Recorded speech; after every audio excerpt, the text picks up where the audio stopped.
Hi, and welcome back. If you're one of my subscribers, I'm Dr. Keisha Ducree, also creator of the Soul Journers Academy, and welcome to my channel. I am so excited because I gained a bunch of new subscribers. I am so happy. It's still very small, but I am so glad that you subscribed if you have. If you haven't, please, I invite you to subscribe and to share and comment to my new channel. Today, I want to talk to you about um, the 4 countries that I've been to in the last 3 months. And I call it a diasporic love story because I'm all about, of course, Black women, power, and spaces.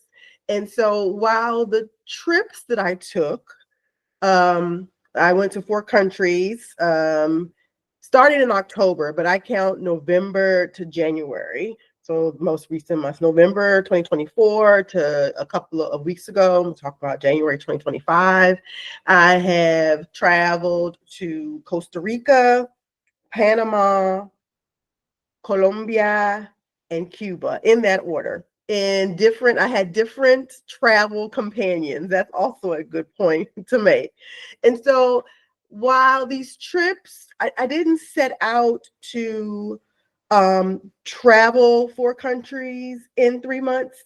I had planned to do the first leg of doing, I called it my Central America bopping, to get a sense of the areas that my family and I might settle. I've definitely caught the expat bug. And I had been to Panama before, vacation there, and I had been to Costa Rica before, but I wanted to go to places where I could see myself being in community with people as my next step in my life. And so I had decided to slow travel through the Caribbean coast of Central America. Now, Colombia and Cuba were not supposed to be a part of that journey. Those were separate trips and with separate experiences, but they all culminate into what I call this diasporic love story. Again, I did Limon province, which is the Caribbean coastal province of Costa Rica. Um, we were there. My husband, the whole family came. My husband, my 2 kids. One is 10 and 9. We all came down together. My husband returned after a week, and it was just me and the boys for 6 weeks. Me, single mom in another country where English is not the primary language. And it was a lot. And so I'm going to share in the subsequent playlist about each of the trips and the lessons learned from the trips. And this is just kind of the introduction of this diasporic love story. So me and the boys, we were in Limon province. Specifically, we were in Cahuita, which I love. My heart is in Cahuita. And then we spent some time with friends in Puerto Viejo, and because we were on the Caribbean coast, it was advantageous for us to go to the neighboring country, to go to Panama. And like I said, we have been to Panama before, but we stayed on the Caribbean coast, which is Bocas del Toro. And we had never been to Bocas del Toro. And we ended up staying just for a couple of days, touring around Bocas del Toro, and then staying on the island of Vistamiento. And I'll talk about that. And again, I have a playlist where I talk about each of those trips, talk about itineraries, what I learned, lessons learned from those. I'm just trying to give you like the whole overview of the four countries in 3 months. And we were supposed to continue on inland to Panama, but I ain't gonna lie, I kind of gave up. We were supposed to go into Boquete in Panama.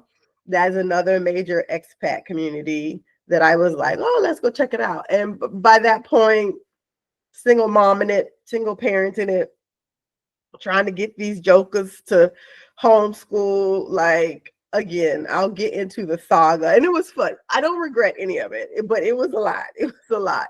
And we were supposed to go into Boquete and then possibly go into Panama City. But I decided to go ahead and return back to the US. So we returned to the US about a week early.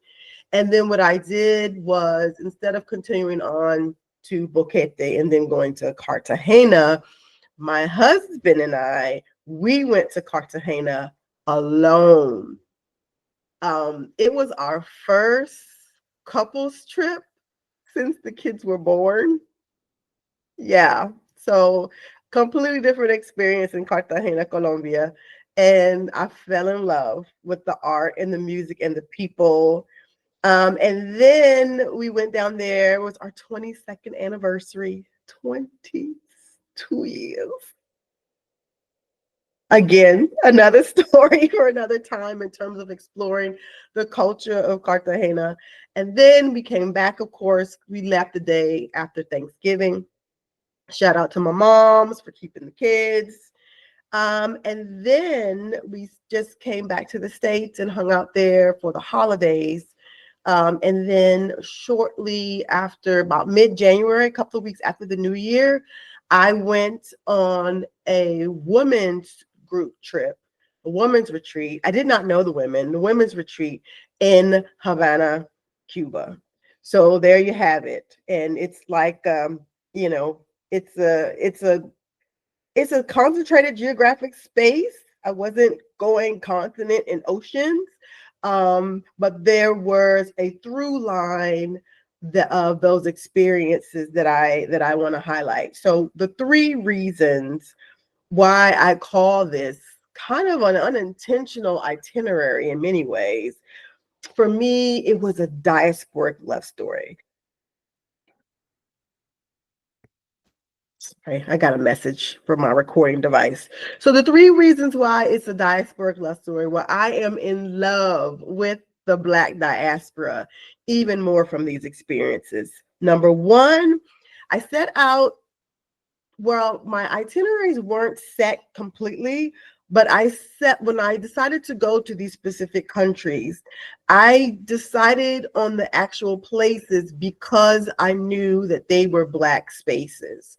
And in the case of Costa Rica and Panama, I had been to those countries before. This was my fourth trip to Costa Rica, and it was the first time I had been, well, the second time I had been in the Caribbean area.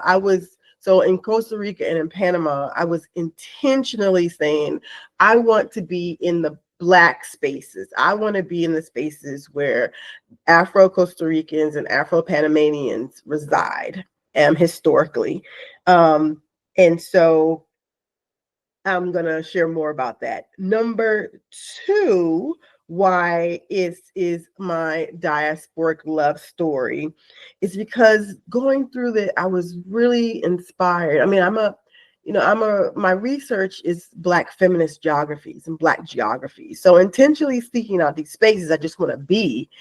But the stories of Black liberation and resilience, I uncovered them when I went there. I did not know. I was quite ignorant of the histories, but I quickly learned from being in the space, from talking to people who live there, sometimes bumping into people who live there. And I found this rich history of Black liberation struggle, and resilience.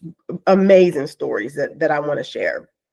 And the third reason, so intentional Black spaces, rich history of Black liberation and resilience. And the third reason that I was not intentional, it was mainly about me having free time, was it was really powerful to visit these spaces while what was happening in the US political landscape were happening.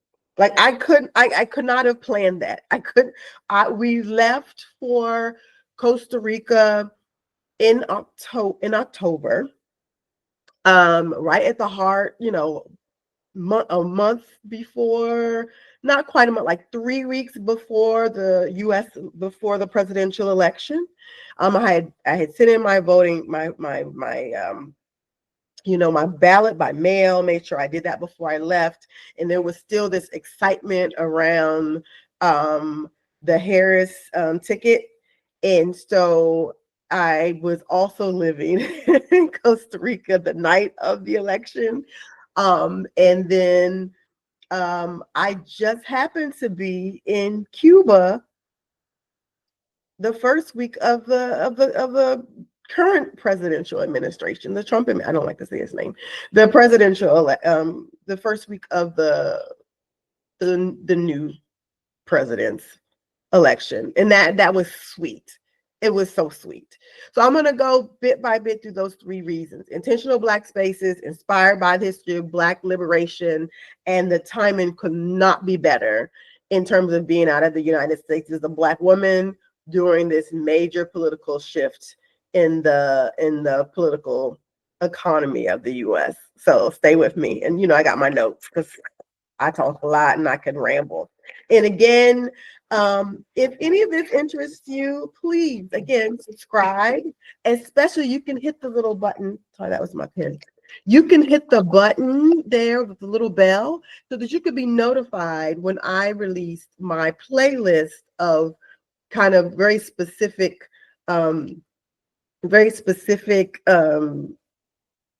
publications, episodes about the countries themselves. So Costa Rica will definitely be a family-oriented talk about living with kids, what to do with kids.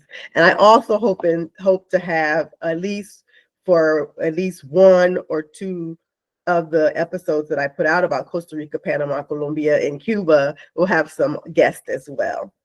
So let's get to intentional Black spaces, okay? So again, my scholarship is on Black geographies, and I had wanted to go to these places.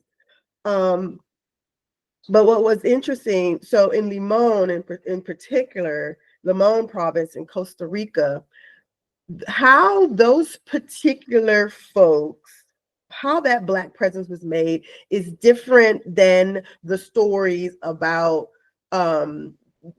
how African Americans came, or even Afro-Colombians came, and other parts of Africans descendant people came to the parts of Costa Rica.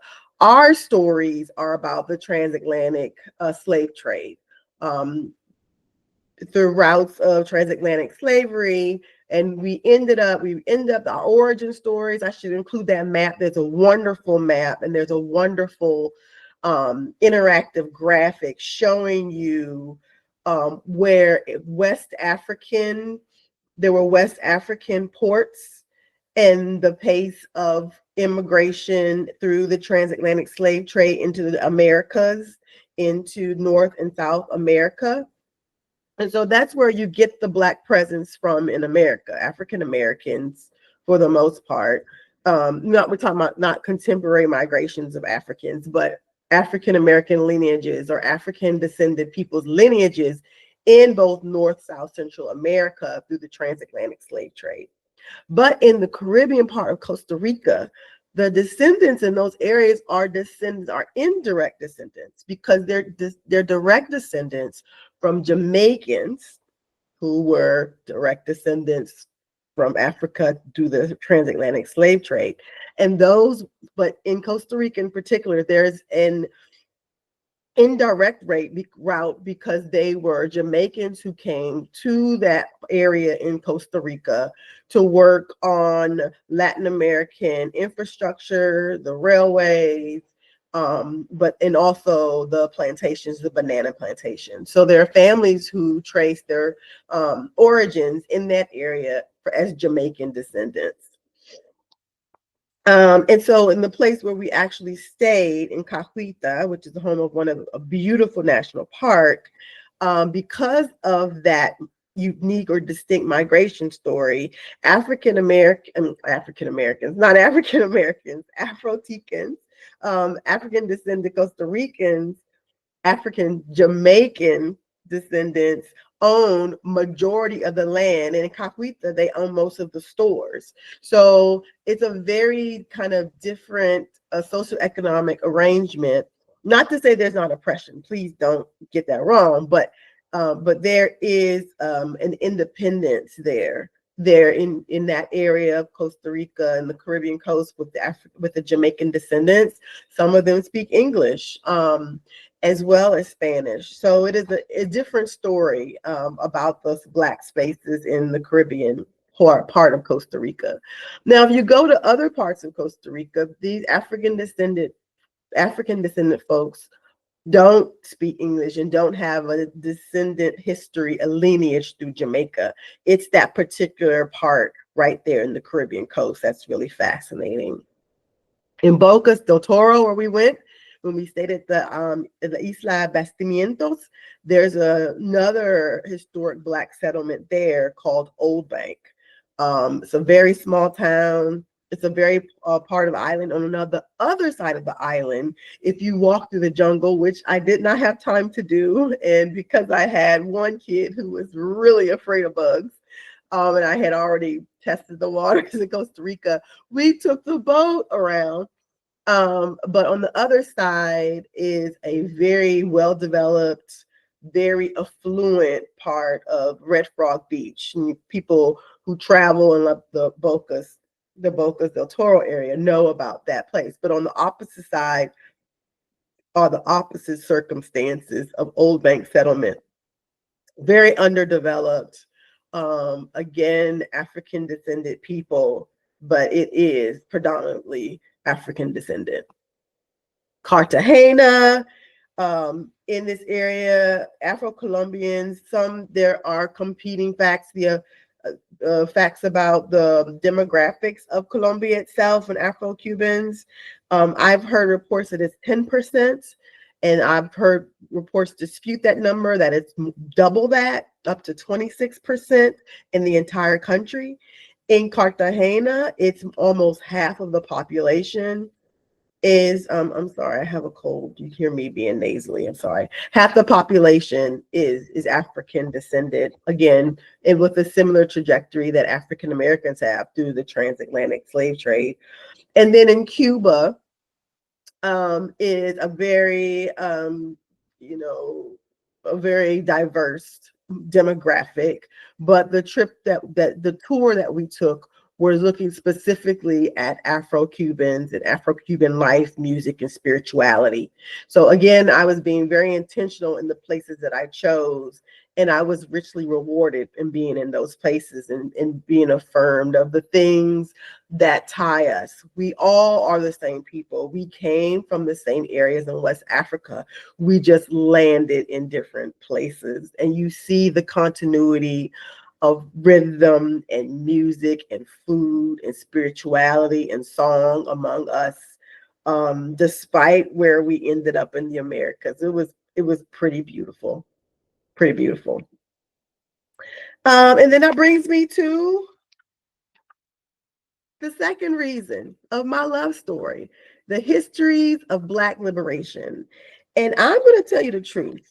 I'm going to tell you the truth that even though I'm a scholar of Black geographies, and I did not know these issues, the things that I knew about these places when I went there. So I was drawn just because I knew there were Black people there. I did not know the struggles specific to those places. And it's crazy how it's serendipitous in how I learned one. So let me tell you about one instance. So I went to Michigan, go blue. And I have a number of friends from University of Michigan where I got my PhD. And so one called me, and she's a really good friend. And she was like, hey, you should really call my uncle since you're going to Costa Rica. And I was like, sure, whatever. And she told me her uncle, by marriage, he is a snowbird. So the people in, Michigan is the place where you want to be a snowbird. So she says her uncle goes down, he's in Michigan, and then he goes down because he's originally from Costa Rica. He goes there over the colder months. And I was like, sure. I literally was on my way to the airport. And I took down the number And so I just sent a quick message to him. She told me his name. And I just sent a quick message. I'm like, oh, hey, I'm Keisha, Susan's friend. Shout out to Susan. Go Blue again. I'm heading to Costa Rica, and I wanted to make clear that I wasn't going to I wasn't going to San Jose. I wasn't going to Liberia. I was going to the Caribbean coast. So I'm going to the Caribbean coast, Limon province, for a month or so, a month and a half. And he wrote back, he was like, really? My father created the curling law. I was like, what? So come to find out, I'm getting into my, he is Alex Curling Jr. His dad, Alex Curling Delisser, if I pronounced it wrong, please correct me. His father was the first African descended representative in Costa Rican Congress, representing Limon. What? So, yes. So I'm talking to the son of the first Black politician in Costa Rica. And it gets better because this family, the Curling family, share the same migratory story as the people of Limon, although they ended up settling in San Jose, the capital city. So the Curling family, um, came to San Jose, settled in San Jose from Jamaica. And there are, I don't want to get wrong about this, but it's just really, really incredible. Again, I'm trying to limit myself. I'm trying to give you these tidbits, but I want to talk deeply about all of these things. And I'm hoping this all has inspired me to write a piece, because to write a piece about the Curling family. But his father not only was the first Black representative in Costa Rican Congress, he presented a law, because before the law, the children who were born to Jamaican parents in Costa Rica did not have the rights of Costa Rican citizenship. And so his father introduced and passed the curling law, which gave rights of citizenship to these Jamaican families and their descendants in Costa Rica. Amazing. I did not even know this. I'm driving down to the airport. So I am going to definitely follow this story. Before I left Costa Rica, I had the amazing opportunity to meet the rest of the children of Mr. Alex Curling. They are seniors now. They're all seniors now, but they are all thriving seniors. One daughter becomes a representative, well-known, respected representative on her own. I met all of the sisters. There's one son who I met and talked to. I still have not met him yet. And then I met all of his sisters in San Jose before I left. And so that is just music to a scholar's ears to be able to dig in to the Curling family and their legacy. Again, did not know, and I'm so blessed to find out. And I'm so inspired to tell everybody this story about this family. Everyone should know about this.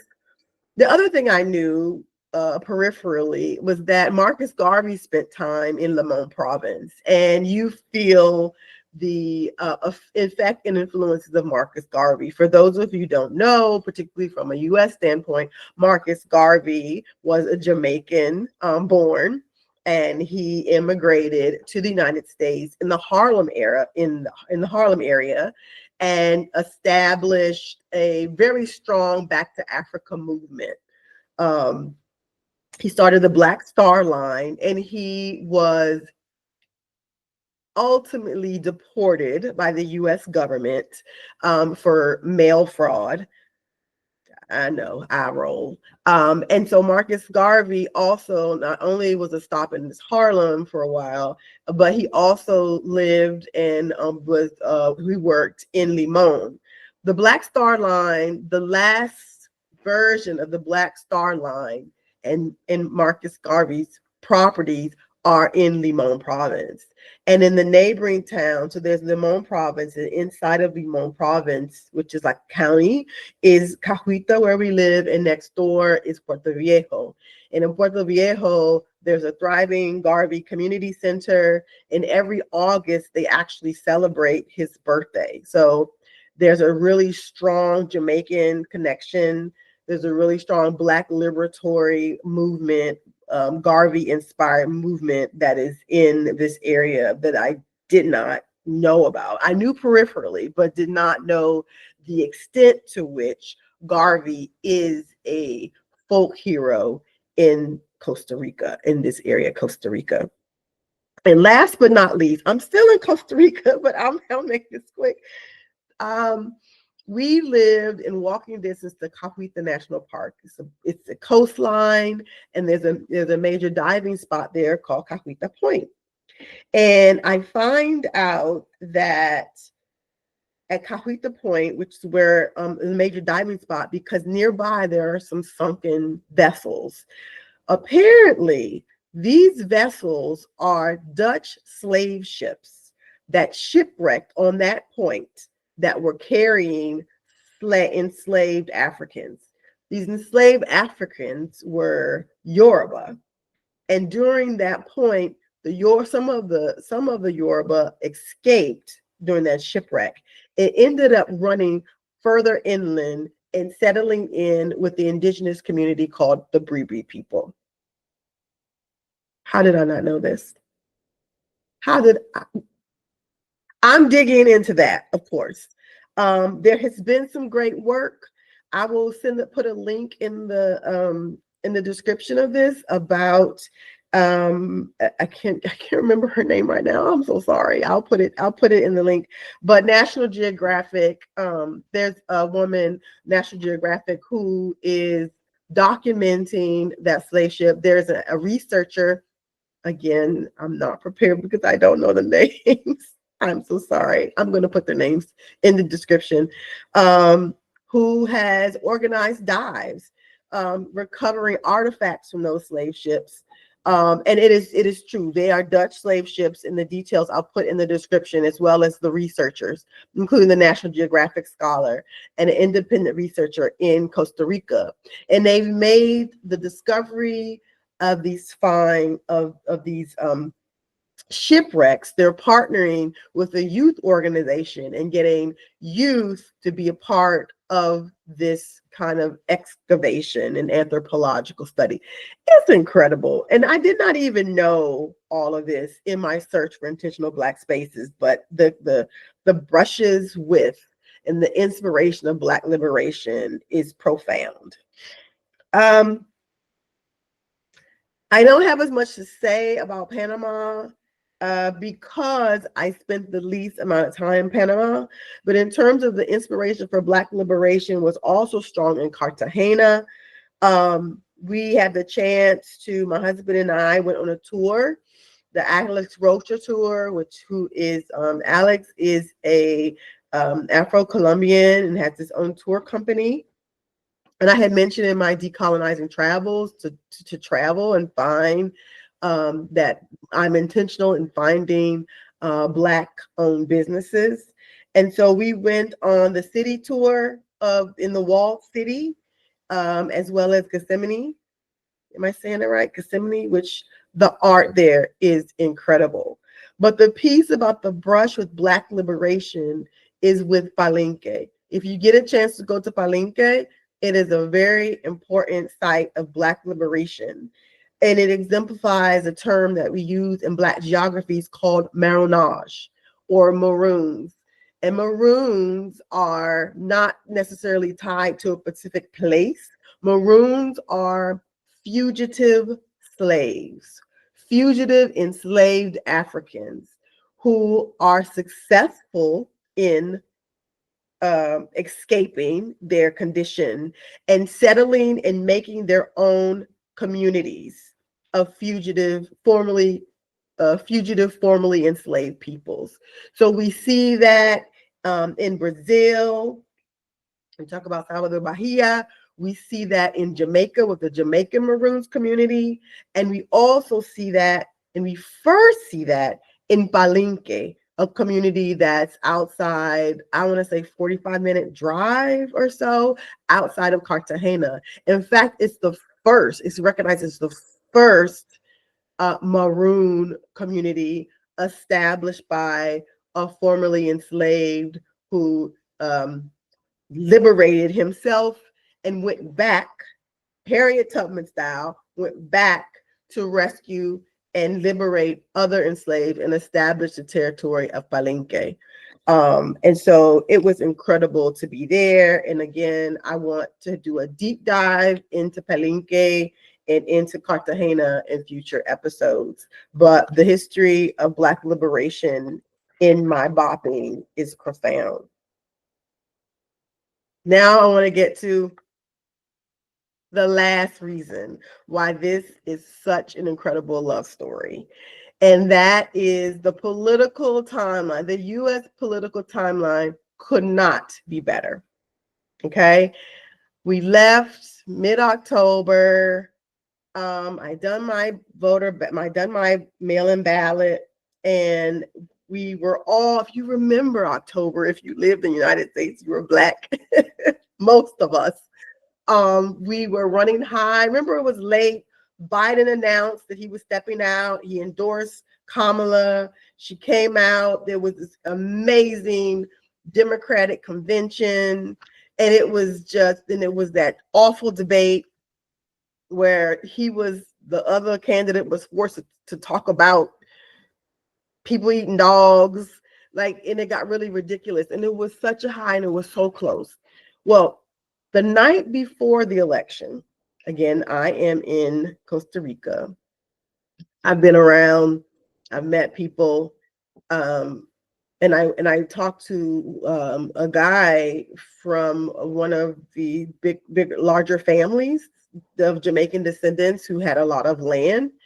And I wrote to them, inspired by this. I wrote on my social media post, I said, I don't know what tomorrow's going to be like. I don't know the outcome of the election. But what I do know is that there is some land for sale here. I wasn't trying to be prophetic. I was just speaking the truth. I'm always cynical because I know I study American history. So even in the best of times, it may not be the best of times for everybody, particularly if your identity intersects with being a woman and being Black. So I wrote the night before, I said, I don't know what's going to happen tomorrow, but if it doesn't go your way, there is land here. And I told him too, when I met the guy, I was like, well, you might have some people who would be really interested depending on the outcome of November 5th. So I wrote that and I woke up the next morning and I turned everything off. And just like I did in 2016, I went to bed early, didn't watch anything. And I get a text early in the morning and one of my friends just writes O capital F, but with it spelled out. And that's when I knew. So I feel like being outside of the echo chamber of the United States helped blunt the force of what it meant. It really did. I woke up the next day and it wasn't the talk of the town. I walked around, we went, and being, a full-time caretaker, it wasn't the talk. If I had been at home, and I remember waking up after the election 2016 and dropping my kids off at preschool, and I remember standing in the parking lot, people in tears, comforting people, and I didn't have to do any of that. I couldn't comfort anybody. I was not there. And so I went about my day. It was the distance was really a buffer in me coping with that. But I went to Panama. So we were in Panama about a week after the election, and I still managed to have this buffer. Speaking Spanish, have a buffer. And we go to, remember I'm staying in Isla Bastimientos, we go to the other side on the Red Frog developed side. We're invited by our host. We stayed in a really, in an old Airbnb. Our host invited me and the boys out to another resort the one night before we were leaving. And it's this really fancy resort, one of those really, really fancy ones that we see. I don't know if it's all inclusive, but it's shishi. I mean, everything is curated to just its perfection. The places that I gotta save up to go to, you know? So we're having a wonderful time. Our host sings there. She's singing. People are requesting songs. People are lounging. We're on the beach. You can hear the waves. They set up a bonfire. My boys are roasting marshmallows. We just ate dinner. It's just a vibe, y'all. Just a vibe. Lo and behold, some guy comes in and he's with these two young, he's an older white guy. He is American. And they're sitting there talking, and there are people around. It's not, but they're nearest to me, and he's loud. He's loud because he's triumphant, and he's talking to two people who are clearly non-American. You can just tell by their reception and what he's supposed to say. So I'm having, the vibe is chill, right? I have disassociated myself to the dumpster fire post-election that is happening. But this dude makes me realize, and remember, this is our last hurrah before going back to the US. So I was able to keep all this stuff at bay. And he's been drinking. You can tell he's like, has that mottled face from drinking, and he's loud. And he's like, yeah, he did it. He did it. You know, they stole the election from us the last time. Okay. They stole it, but we got it back. So that's how my vibe bursts. And that's how, on the days before I'm returning to the United States, that I get the reality smacks me right in my face. Now, he's triumphant. And the people that he's talking to are non-Americans. They're a younger group. And they're like, yeah, like it's this uncomfortable, like, you probably bought my drinks, and I'm gonna agree with you to keep the drinks going, but I'm not gonna get into that discussion. And he's going on and on. And I just stop and I gather myself and I just start humming Negro spirituals. I did. I just start singing Swing Low. I just said, I'm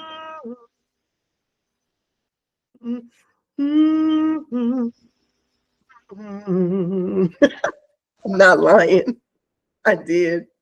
I started humming Negro spirituals at that moment. So that's how I coped. And that's how I was really awakened to what I would find when we went back just days later to the United States. But my journey was not complete. So we recall, this is in Panama. I go home, we go back to Cartagena. Well, enveloped by that culture. And then, this is the final days of the Biden administration. So it wasn't at a fever pitch by the time I came back. What happened is that inauguration day, I was packing to go to Cuba. I was making sure my visa was filled out, that I had a whole duffel bag full of things that I was delivering in terms of donations and aid to the Cuban people. And so I didn't hear or anything about the inauguration. I didn't watch TV. I was busy. But in Cuba, I was there during the first week of inauguration. And if you can remember, because you were probably here, or maybe you're not, and maybe you're lucky enough to be still outside the United States. How you doing? But I missed the first week. And if I were in any other country but Cuba, I probably would have caught wind of it. But because Cuba is kind of, US has made Cuba so isolated that we only had Wi-Fi in our casa particular. We only had it for, I only had a good signal for about 20 minutes a day. I feel like from 10 a.m. to 10:20, I was able to get a strong enough signal. And the first thing I did was call my family and see how they were doing. And then after that, check my mail. Not really, but I was tuned out. And because, of US sanctions development in terms of Cuba, technological development in Cuba, I did not know. I didn't know. I did not surf. I did not doom scroll because I didn't have the ability to doom scroll during the first week of the administration. So the minute I fly from Havana to Tampa, Florida, my phone is ting, ting, ting, ting, ting, ting, ting, ting, ting, ting, ting, ting. And I'm like, what? DI, executive order? Like it was crazy. I was calmly telling my friends, because I am a part of a really strong activist community. I was like, put the phone down, like put it down. I immediately went on, I stopped listening to NPR. I only subjected myself to 1 hour of kind of cable news. And so I didn't have my panic attack that everyone had the first week. I didn't have it until like 2 weeks later. I did have it like everybody else, like, oh my God, what do I need to do? But I didn't have it till much later. And it was thankful because I was in Cuba. So the political timeline, that November to craziness of the first second week of the administration, I was safely in my cocoon. So those are the three reasons why choosing to go to the Black spaces in Costa Rica, Panama, Colombia, and in Cuba were so good to my soul. Being intentional about Black spaces, discovering true stories of struggle, resilience, and marronage, and then just being out of the United States during this oppressive time in our political history just made me fall in love with this region even more. So stay tuned again. Stay tuned as I begin to try to think about ideas about this. I am again going to try to do like a deep dive into each of these areas. And I want to share my experience. So I can announce right now that in partnership with Soul Life Travel, I am putting together a Black family summer camp. So it's like camp, but with the whole family, not just for the kids. We are partnering to bring a weekend in August where the families who are interested in Black geographies, interested in Black culture in Latin America can come together in Puerto Viejo, Costa Rica, in the Caribbean coast, where you will be immersed in music, in the art, in the language, in the nature. In the places that I've talked about, I want us to meet the curling family. I want us to see where Cahuita Point is.